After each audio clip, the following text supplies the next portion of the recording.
اب جو آیت آ رہی ہے عزیزان گرامی، اس کو ذرا دھیان سے سنیں.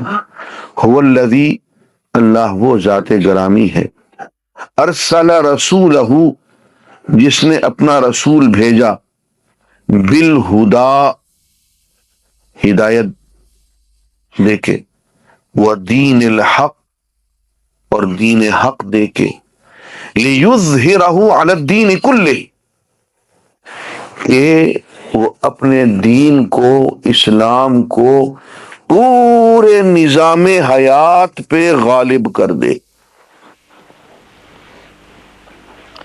اللہ نے اپنا رسول بھیجا ہدایت دے کے، دین حق دے کے، کس لیے؟ کہ اس دین کو، اس رسول کی تعلیمات کو زندگی کے پورے نظام پہ، انفرادی نظام پہ، اجتماعی نظام پہ، تمہاری سیاست پہ، تمہاری معیشت پہ، تمہارے عدالتی قانون پہ، عدالتی نظام پہ، سماجی نظام پہ غالب کر دے. وَلَوْ كَرِهَ الْمُشْرِكُونَ، خواہ یہ بات مشرکین کو ناگوار گزرے. یہاں سے ایک بات سمجھ میں آ جانی چاہیے کہ اللہ نے یہ جو ہمیں دین دیا ہے، دین بھیجا ہے، اسلام قرآن و سنت کی شکل میں،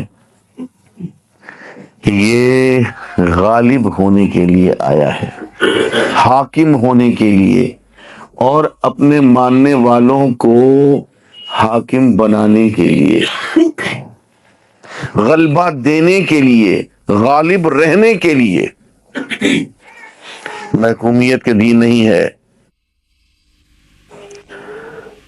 مولانا جلال الدین رومی کہتے ہیں کہ مصلحت در دین عیسیٰ غاروں کو، مصلحت در دین ماں جنگ و شکو. وہ رہبانیت لوگوں نے حضرت عیسیٰ کے دین سے نکال لی تھی، اور غلط نکالی، کہ غاروں میں اور کوہوں میں، پہاڑوں میں بیٹھ گئے، رہبانیت اختیار کر لی، ترک دنیا کر لی، وہیں بیٹھ کے تپسیا کرتے رہے. تمہیں کس میں نجات ہے؟ تمہیں کوئی نجات نہیں. مصلحت در دین ماں جنگ و شکو. ہمارے دین کی جو مصلحت ہے، جو اسٹریٹجی ہے، وہ جہاد ہے، شکو ہے، غلبہ ہے، طاقت ہے. یہی کہا وَأَعِدُّ لَهُمْ مَا اسْتَطَعْتُم مِّن قُوَّةٍ وَمِن رِّبَاطِ الْخَيْلِ. جتنی طاقت حاصل کر سکتے ہو کرو، جتنی تیاری کر سکتے ہو کرو. من قوہ، قوت حاصل کرنے میں، من رباط الخیل، زیادہ سے زیادہ چھاؤنیاں بنانے میں. بہترین گھوڑے باندھ کے رکھو، بہترین چھاؤنیاں بناؤ، ان میں ربط ہو. ترہبون بہ عدو اللہ وعدوکم، اللہ کے دشمن کو، اپنے دشمن کو رعب کے عالم میں رکھو. میں پاکستان ملٹری اکیڈمی کاکول میں گیا تو ایک طالب علم نے، وہاں ایک کیڈٹ نے اس آیت کی تلاوت کی، وَأَعِدُّ لَهُم مَا اسْتَطَعْتُم مِّن قُوَّةٍ وَمِن رِّبَاطِ، اور اس کا ترجمہ اس نے کیا. ترجمہ مجھے بہت اچھا لگا. تُرْهِبُونَ بِهِ عَدُوَّ اللَّهِ وَعَدُوَّكُمْ. اس نے ترجمہ یوں پڑھا، strike terror in the hearts of the enemies of Allah and your enemies. یہ strike terror کا لفظ جو ہے مجھے بہت اچھا لگا. وہ یہی مفہوم ہے کہ ان کو اس قدر ڈرا کے رکھو رعب کے عالم میں کہ کبھی تمہیں میلی آنکھ سے نہ دیکھیں اور کبھی جنگ کی نوبت ہی نہ آئے. جنگ کی تیاری کریں گے تو جنگ کی نوبت نہیں آئے گی، اور تیاری نہیں کریں گے تو پھر جنگ ہوگی. تو یہ فرمایا کہ یہ دین جو ہے یہ غالب رہنے کے لیے آیا ہے، اس لیے کہ دین جو ہے وہ حق ہے، وہ عدل ہے، اور اس کے مقابلے میں جو ہے وہ ظلم ہے. دین جو ہے وہ روشنی ہے، اس کے مقابلے میں جو کچھ بھی ہے وہ اندھیرا ہے۔ اب یہ دونوں اکٹھے تو نہیں چل سکتے نا۔ جب روشنی ہوگی تو اندھیرا خود بخود بھاگ جائے گا، جب اندھیرا آئے گا تو روشنی کو ٹکنا نہیں دے گا۔ ایسا کبھی نہیں ہو سکتا کہ روشنی بھی چل رہی ہو اندھیرا بھی چل رہا ہو، ایسا کبھی نہیں ہو سکتا۔ ایسا نہیں ہو سکتا کہ دین حق بھی موجود ہو اور ظلم بھی ہو رہا ہو، یہ نہیں ہو سکتا۔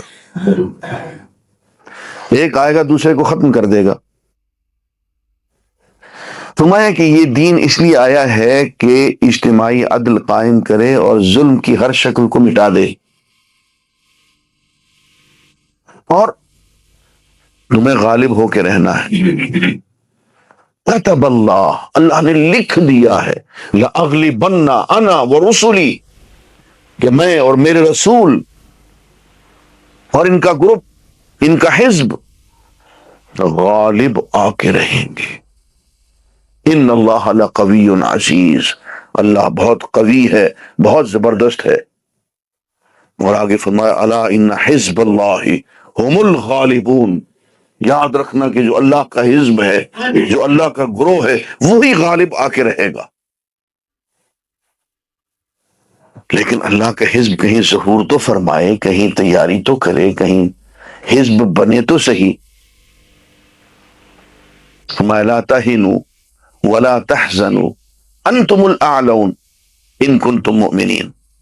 کیا ہوا اگر غزوہ احد میں تمہیں نقصان پہنچ گیا، زک اٹھانی پڑی، کیا ہو گیا؟ لا تہنوا، سست نہ پڑو، ولا تحزنوا، غم نہ کھاؤ، ڈپریشن کی کوئی ضرورت نہیں۔ انتم الاعلون، تم غالب آ کے رہو گے، تم ہی اعلیٰ ہو، غالب آنے والے، ان کنتم مؤمنین، اگر تم مومن ہو۔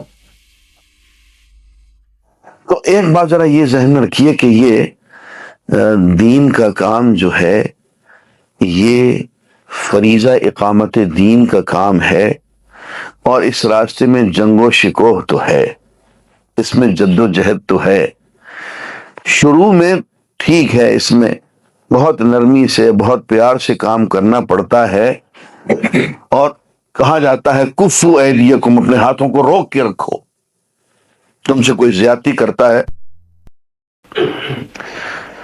لیکن بعد میں تو پھر جہاد کا حکم ہے، وہ تو پورا کرنا پڑے گا، اس کی تو تیاری کرنی پڑے گی۔ یہ فریضہ اقامت دین کا حصہ ہے۔